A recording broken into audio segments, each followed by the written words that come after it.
Shalom Bapak Ibu Saudaraku sekalian. Jumpa lagi dalam program Bible Study online CK7. Hari ini kita akan melanjutkan pembelajaran kita dari Mazmur pasal yang kedua tentang Raja yang diurapi Tuhan atau Raja Mesias. Mazmur ini pada awalnya digunakan pada momen pergantian Raja Israel. Dalam hal ini mengenai pentahbisan Salomo, ya, pentahbisan Salomo sebagai raja atas Israel. Dalam Mazmur pasal 2 ini bahwa kerajaan Mesias anak Daud dinubuatkan yang akan merupakan maksud dan tujuan utama dari Mazmur pasal 2 ini, Bapak Ibu salam Tuhan, ya. Nah, Mazmur 2 juga disebut sebagai Mazmur Injil oleh gereja Tuhan yang menunjuk kepada Yesus Kristus, Sang Mesias, Juru Selamat kita. Itu pasal 2 dari kitab Mazmur ini. Karena itu mari kita awali lebih dahulu pembelajaran kita hari ini dengan memuji Tuhan. Kita mau sembah Tuhan, hadiratnya turun di tengah-tengah kita. Inayasandana baraka. Besar setiamu,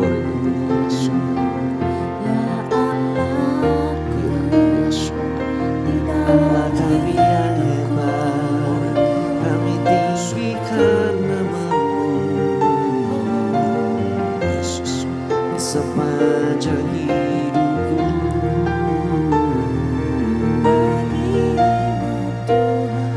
selama-lamanya. Yesus, Kau Raja, Kau bertahta, kemuliaan-Nya. Sungguh besar setiamu, nyata di sepanjang hidupku. Darahmu telah layakkan kehidupanku.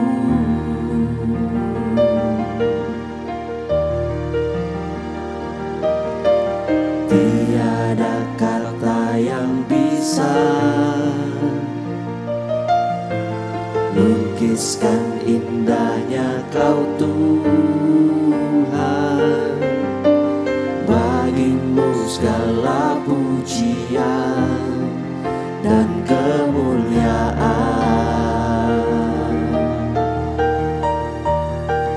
Ku tinggikan Engkau Tuhan, melebihi segalanya. Lebih dalam ku menyembah, dalam roh dan kebenaran. Ku tinggikan Engkau Tuhan, melebihi segalanya. Lebih dalam ku menyembah, dalam roh dan kebenaran selamanya.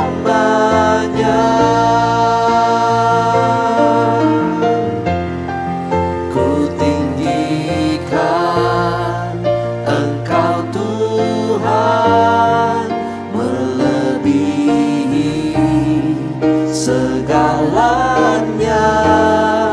Lebih dalam ku menyembah, dalam roh dan kebenaran. Ku tinggikan Engkau Tuhan, melebihi segalanya. Lebih dalam ku menyembah, dalam roh dan kebenaran selamanya.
selamanya. Dalam roh dan kebenaran selamanya. Dalam roh dan kebenaran selamanya.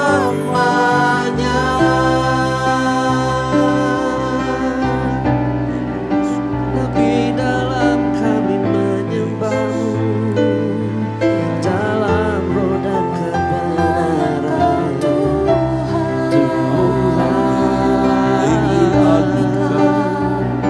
Engkau Allah yang layak, Engkau Raja yang bertahta di kerajaan-Mu.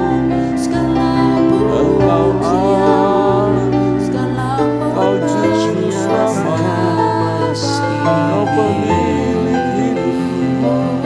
Semua makhluk sujud menyembah, semua kuasa dan padamu di surga dan di bumi.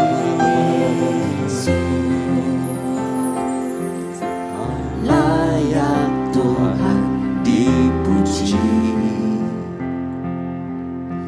layak Tuhan disembah, layak Tuhan dipuji. Tinggikan namanya selamanya. Layak Tuhan dipuji, layak Tuhan disembah, layak Tuhan dipuji. Tinggikan namanya selamanya. Bagi-Mu Tuhan segala pujian, bagi-Mu Tuhan segala kuasa, bagi-Mu Tuhan kemuliaan, bagi Tuhan sampai selamanya. Bagi-Mu Tuhan segala pujian, bagi-Mu Tuhan segala kuasa, bagi-Mu Tuhan kemuliaan, bagi Tuhan sampai selamanya. Layak Tuhan dipuji, layak Tuhan disembah, layak Tuhan dipuji. Tinggikan namanya selamanya. Bagi-Mu Tuhan segala pujian, bagi-Mu Tuhan segala kuasa, bagi-Mu Tuhan kemuliaan, bagi Tuhan sampai selamanya. Bagi-Mu Tuhan segala pujian, bagi-Mu Tuhan segala kuasa, bagi-Mu Tuhan kemuliaan, bagi Tuhan sampai selamanya. Layak Tuhan dipuji, layak Tuhan disembah, layak Tuhan dipuji. Tinggikan namanya selamanya. Tinggikan namanya selamanya. Tinggikan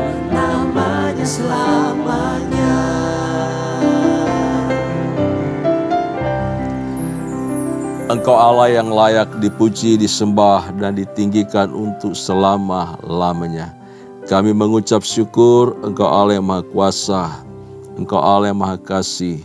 Kasih-Mu tak pernah berkesudahan dalam kehidupan kami. Kami mengucap syukur ya Tuhan, Engkau Tuhan Juru Selamat bagi kami. Engkau Allah yang sejati, Engkau Mesias. Terpuji Engkau ya Tuhan. Bangsa-bangsa sujud menyembah-Mu. Semua makhluk sujud memuliakan Engkau.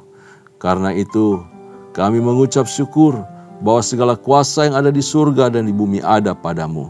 Dan kami umat-Mu adalah ahli waris-Mu yang beroleh kuasa yang sama kepada kami semua yang melakukan kehendak-Mu.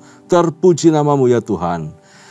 Berkati Bible Study pada hari ini. Berkati pembacaan dan perenungan firman Tuhan hari ini. Supaya kami mengerti maksud dan kehendak-Mu dan memuliakan nama-Mu. Terima kasih ya Tuhan. Di dalam nama Yesus kami bersyukur, kami berdoa. Haleluya, haleluya. Amin. Puji Tuhan. Bapak Ibu kekasih dalam Tuhan, mari saya ajak kita semua buka Alkitab kita di dalam Mazmur pasalnya yang kedua. Kitab Mazmur pasal yang kedua. Kemarin kita telah belajar mengenai latar belakang kitab Mazmur ini sebagai doa dan sebagai pujian kepada Allah. Nah, karenanya itu setiap orang percaya itu memahami atau mengerti Mazmur-Mazmur ini dan memakainya di dalam doa, di dalam pujian. Setiap puji-pujian pasti menyinggung bagian di dalam Mazmur. Setiap kita menyembah juga, kita mempergunakan memakai Mazmur-Mazmur ini untuk disampaikan kepada Tuhan sebagai bagian dari doa dan penyembahan kita. Nah, Mazmur pasal 2 diberi judul mengenai Raja yang diurapi Tuhan atau Raja Mesias. Saya akan pandu kita untuk membaca bagian ini. Kita mulai baca dari ayat pertama sampai ayat yang ketiga lebih dahulu ya Bapak Ibu saudara Tuhan. Demikian firman Tuhan. Mengapa rusuh bangsa-bangsa? Mengapa suku-suku bangsa mereka-reka perkara yang sia-sia? Raja-raja dunia bersiap-siap dan para pembesar bermufakat bersama-sama melawan Tuhan dan yang diurapinya. Marilah kita memutuskan belenggu-belenggu mereka dan membuang tali-tali mereka daripada kita. Nah, Bapak Ibu salam Tuhan, di ayat yang kedua ada kata melawan Tuhan dan yang diurapinya. Kata yang diurapinya itu, ini adalah kata Oim Mesiho atau Mesias, ya, Al-Masih gitu, Al-Masih. Nah, kalau di dalam teks Yunani itu pakai kata to Christo, yaitu yang diurapi atau Sang Kristus. Al-Masih atau Kristus adalah pribadi Yesus itu sendiri. Karenanya itu gereja punya keyakinan dan memahami pasal 2 ini adalah sebagai Mazmur Injili, Mazmur Injil, Mazmur kabar baik, Mazmur mengenai pribadi Yesus Kristus Tuhan. Umat Tuhan memahami bahwa Mazmur ini adalah bersifat mesianik. Bukan sekedar berbicara tentang Raja Israel secara politik dari Daud kepada Salomo. Memang dipakai waktu pentabisan Salomo, ya. Jadi Daud mengumandangkan Mazmur ini saat pentabisan Salomo. Saat Daud masih hidup, jadi memerintah bersama-sama. Salomo ini memerintah bersama-sama dengan Daud di dalam beberapa waktu, ya. Nah, kekuasaan dari Raja Mesias ini itu tidak terbatas di dalam lingkup satu negara politik, yaitu seperti Israel. Tetapi dia akan menguasai seluruh dunia dan atas segala raja. Karena itu juga janji Allah kepada Abraham mengenai keturunannya. Dia memerintah atas dunia, menjadi berkat bagi dunia. Ya, dan olehnya segala bangsa memperoleh berkat. Itu nyata di dalam Raja Mesias, yaitu Yesus Kristus. Ayat 1 sampai ayatnya yang ketiga, di sana kita baca tadi ada perlawanan hebat ya. Dari orang-orang suku-suku bangsa, bangsa-bangsa yang melancarkan serangan kepada Mesias, terhadap kerajaannya, terhadap kepentingannya, terhadap perbuatannya, terhadap umatnya, terhadap perbuatan tangannya. Pokoknya ada upaya menyerang. Ini merupakan pekerjaan si iblis tentu saja. Iblis dan ante-antenya tidak senang dengan pekerjaan Mesias. Karena apa? Untuk menyelamatkan umat manusia. Gitu. Jadi iblis dan ante-antenya berusaha melawan kehendak Tuhan. Supaya jangan terjadi di muka bumi. Nah, supaya tidak terjadi peperangan antara Allah dan iblis yang akan terjadi di muka bumi dan menghancurkan perbuatan atau pekerjaan si iblis. Kita tahu bahwa Kristus hadir di muka bumi itu endingnya atau karya tertinggi menyelamatkan umat manusia, tetapi juga menghancurkan setiap pekerjaan si iblis. Pekerjaan si iblis di mana? Dia bekerja di dunia ini. Karena itu dia dengan segala upaya si iblis itu berusaha untuk menggagalkan, untuk melawan kehendak Tuhan yang terjadi di atas bumi ini. Nah, suatu gambaran yang menyedihkan mengenai pemberontakan dan kecongkakan umat manusia terhadap Allah tentu saja ya. Bapak Ibu saudara Tuhan, para penulis Perjanjian Baru juga melihat bahwa dunia, yaitu rakyat dan penguasa, penduduk, semua umat itu sedang menentang Kristus. Jadi baik penguasa, pemerintah, rakyat, kaum cendekiawan, berusaha menentang Kristus, menentang orang percaya, menentang iman orang percaya kepada Kristus. Begitu banyak upaya-upaya untuk melawan Allah. Contohnya di dalam Efesus pasal yang ke-6 ayat 12. Bagaimana tipu muslihat iblis itu nyata atau bekerja gitu untuk melawan perbuatan Tuhan. Karena itu peperangan kita orang percaya bukan melawan darah dan daging, tetapi melawan yang namanya tipu muslihat iblis yang bekerja melalui pemerintah-pemerintah, melalui penguasa-penguasa, penghulu-penghulu dunia yang gelap, yang backgroundnya itu atau dikuasai, dikendalikan oleh kuasa kegelapan, kuasa si iblis. Melawan roh-roh jahat di udara, itu perbuatannya luar biasa. Nah, itu peperangan kita melawan roh-roh tersebut, bukan melawan daging, darah dan daging. Ya, tapi melawan roh-roh yang bekerja di belakang layar, yang mengendalikan orang-orang jahat, mengendalikan penguasa, mengendalikan penghulu-penghulu itu. Nah, ayat 1 dan 2 itu kemudian dikutip dalam doa murid-murid ya, ketika para pemuka agama kemudian meringkus Petrus, Yohanes, lalu diperhadapkan, diadili, berusaha dibungkam kesaksian mereka tentang Kristus. Lalu mereka berdoa, mereka mengutip ayat 1 dan 2 ini di dalam Kisah Para Rasul pasalnya yang keempat. Kisah Para Rasul pasal yang keempat ayat 25 sampai ayat 28. Nah, Mazmur ini menunjukkan tentu saja kesetiaan Allah yang begitu hebat, begitu luar biasa. Dan janjinya yang selalu ditepati. Janjinya yang selalu tepati. Mengapa Allah bisa dipercaya? Mengapa Allah itu setia dengan janjinya? Karena dia Allah yang penuh kasih. Karena dia Allah yang maha kuasa. Karena dia Allah yang adil. Dia menyampaikan janji, dia pasti akan menggenapinya buat kita, Bapak Ibu saudara Tuhan. Nah, mengapa para pembesar dunia bermufakat melawan Tuhan? Karena mereka gagal memahami kebaikan Allah. Mereka gagal memahami kehendak Allah. Mereka gagal memahami maksud Allah lewat tindakan, lewat perbuatannya. Mereka menganggap, dunia menganggap, penguasa-penguasa dunia menganggap, bangsa-bangsa di dunia menganggap, ya, kekuasaan dan pemerintahan Allah atas mereka itu sebagai bentuk perbudakan. Hukum-hukum Allah yang diberikan itu seolah-olah seperti mencengkera mereka, membatasi mereka, mengungkung mereka, membelenggu mereka.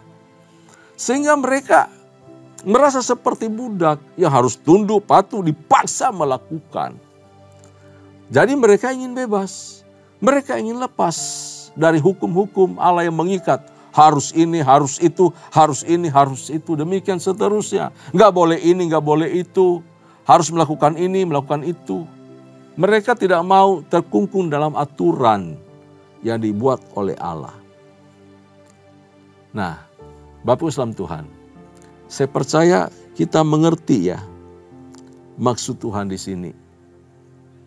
Bahwa bagaimana raja-raja dunia sedang berupaya menentang kehendaknya terjadi. Dan alasan dunia, alasan bangsa-bangsa, alasan penguasa-penguasa dunia menentang Allah dan maksudnya adalah karena mereka merasa diperbudak oleh Tuhan. Ini karena sikap yang tidak memahami maksud dari hukum Allah ini.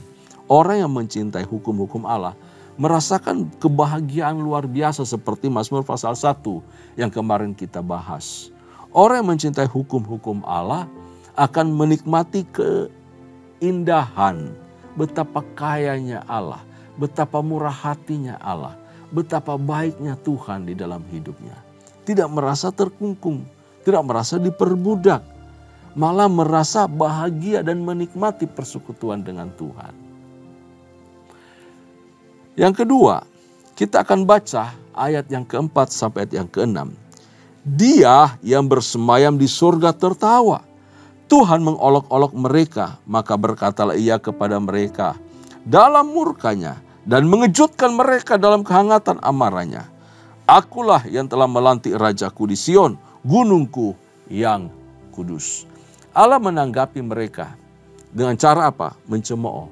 Jadi ketika mereka ingin bebas, ingin lepas dan merasa terkungkung lalu mereka mau buang itu aturan-aturan semua, mereka mau merdeka, malah dicemooh oleh Tuhan.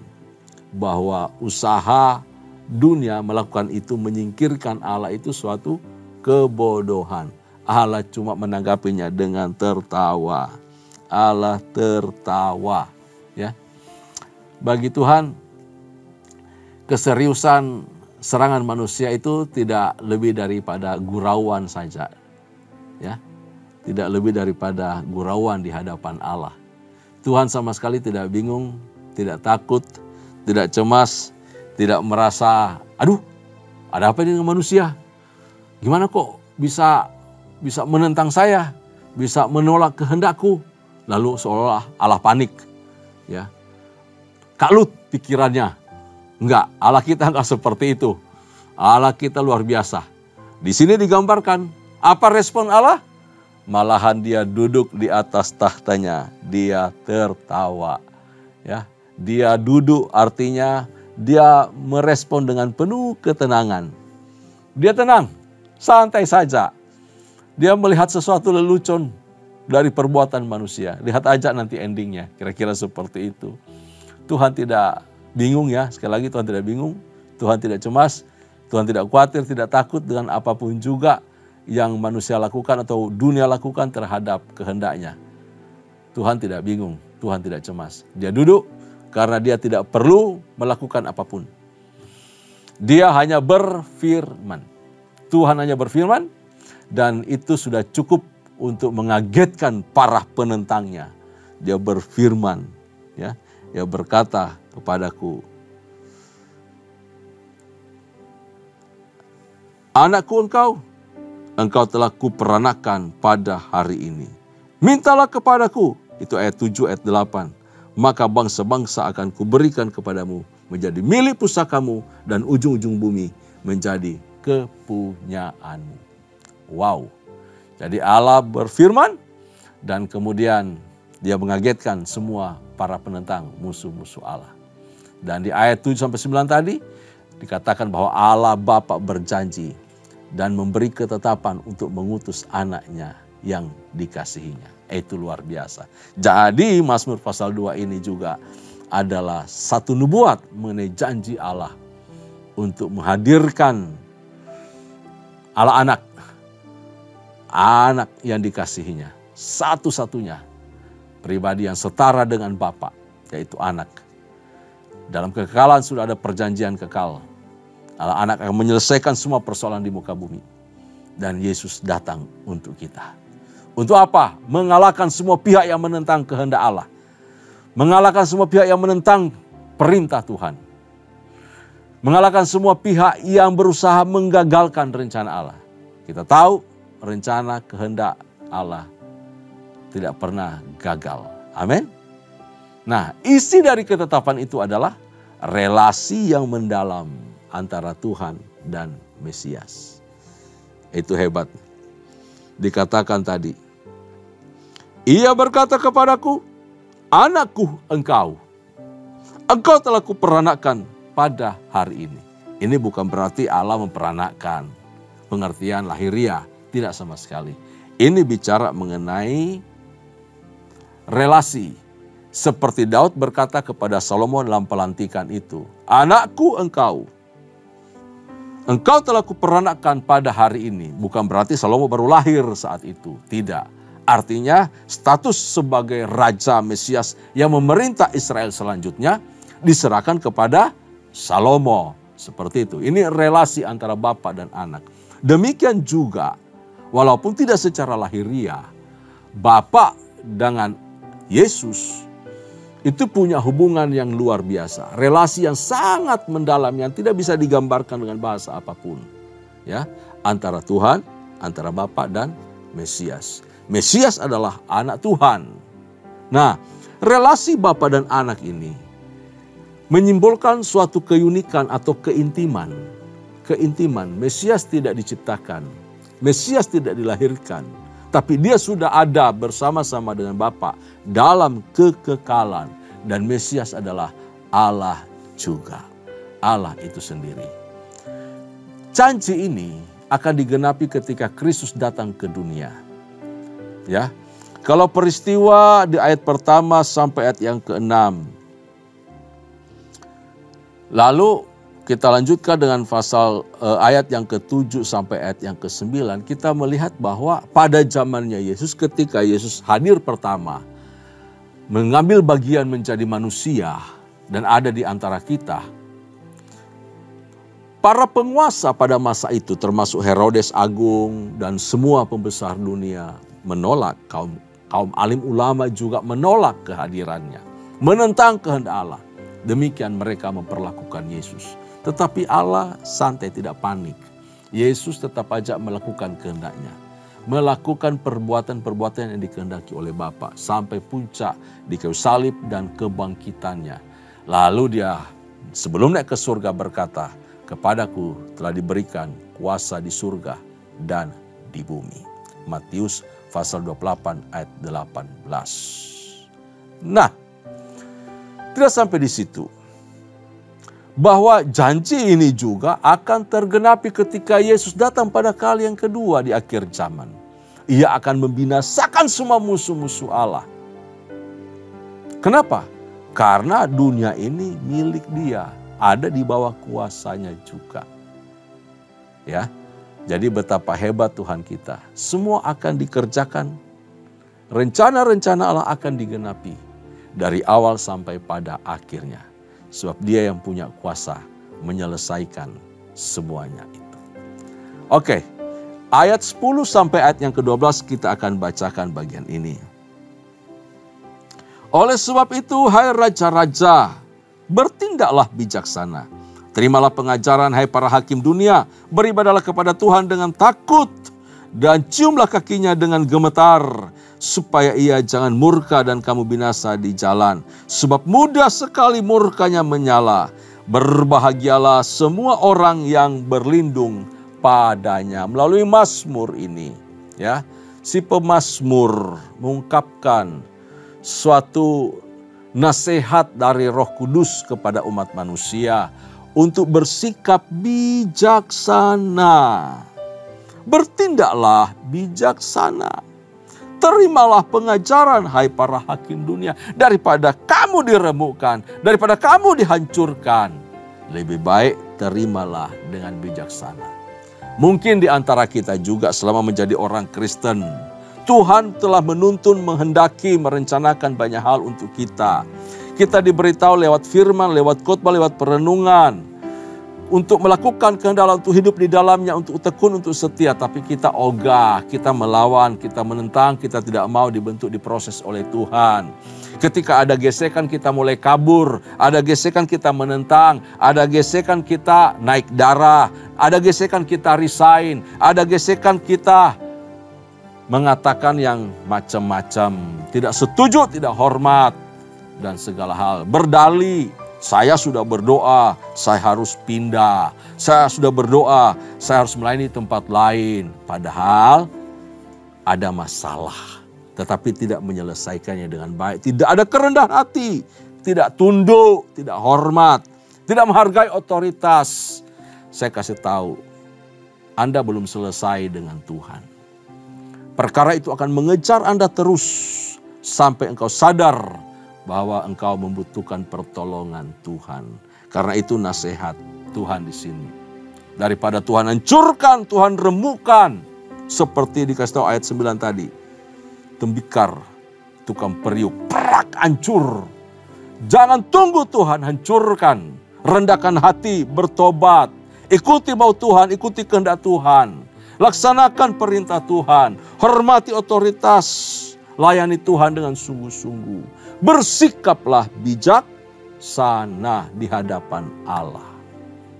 Dia Allah yang Maha Kuasa dan hanya berlindung kepadanya. Tunduk taat kepadanya saja.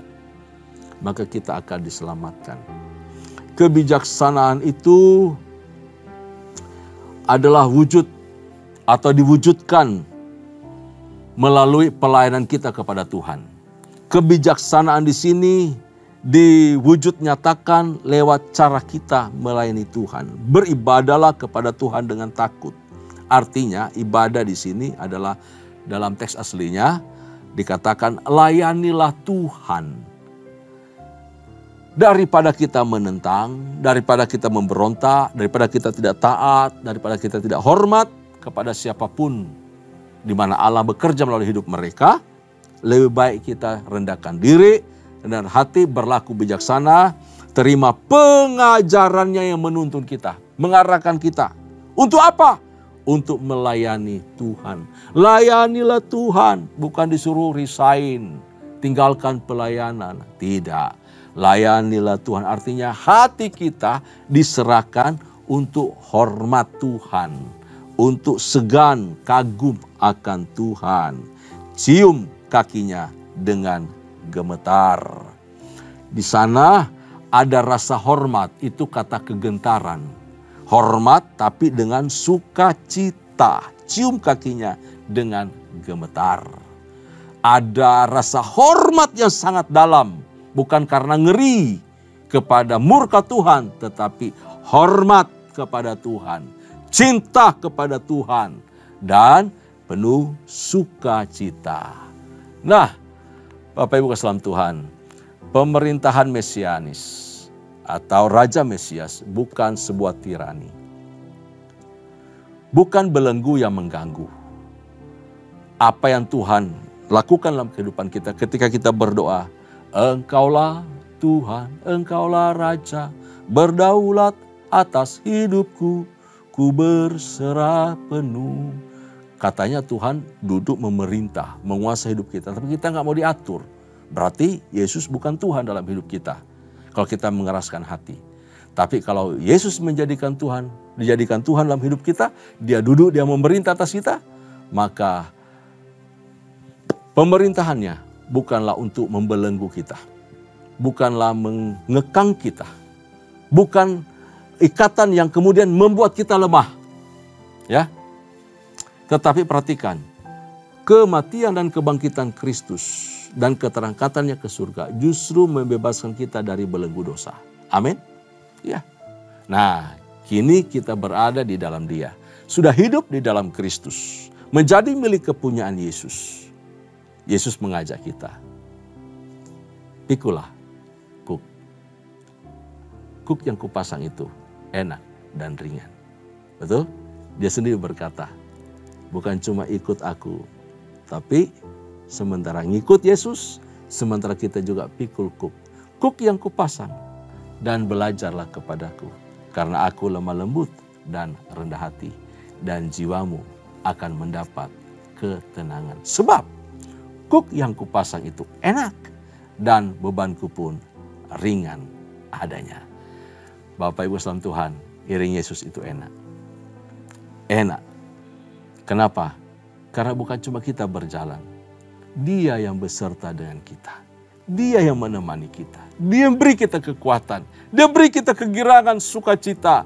Dia berikan kita pertolongan, Dia berikan kita penghiburan. Dan penyertaannya tetap untuk selama-lamanya. Mari serahkan hidupmu.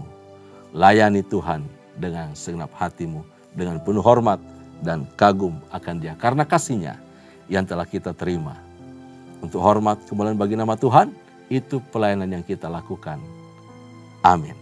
Tuhan Yesus memberkati kita semua. Tundukkan kepala, kita berdoa. Bapa Surgawi, terima kasih untuk firman-Mu bagi kami pada hari ini. Kami mengucap syukur, Engkau Bapa yang baik. Engkau selalu merindukan kami untuk hidup di dalam kerendahan hati, ketaatan kepada hukum-hukum-Mu. Peraturan, hukum, dan penguasaan-Mu dalam kehidupan kami. Bukan membatasi kami, bukan membelenggu kami, bukan menyengsarakan kami, tetapi supaya hidup kami berbahagia. Karena itu, beri kami hati yang bijaksana untuk kami dapat melayani Tuhan dengan hati yang tulus dan hati yang penuh kasih. Kami hormat takut akan Engkau, menyanjung Engkau sebagai Allah dan Tuhan di dalam kehidupan kami. Berkati umat-Mu, berkati kami semua. Berkati usaha pelayanan pekerjaan mereka di dalam nama Yesus Tuhan. Terpuji-pujilah nama-Mu. Terima kasih untuk firman-Mu dari Mazmur pasal yang kedua ini. Sebentar kami akan berpisah. Kami percaya kasih Allah, naungan Allah melingkupi kami selalu. Kekasih-kasih Tuhan arahkan hatimu di hadapan Allah dan terimalah berkat serta anugerah yang melimpah dari Allah Bapa, kasih sayang dalam Kristus Yesus Tuhan, serta persekutuan yang manis dengan Allah Roh Kudus, menyertai kita mulai hari ini sampai parusia. Tuhan datang pada kali yang kedua bahkan sampai selama-lamanya. Setiap kita yang percaya sama-sama katakan, amin, amin. Tuhan Yesus memberkati kita semua.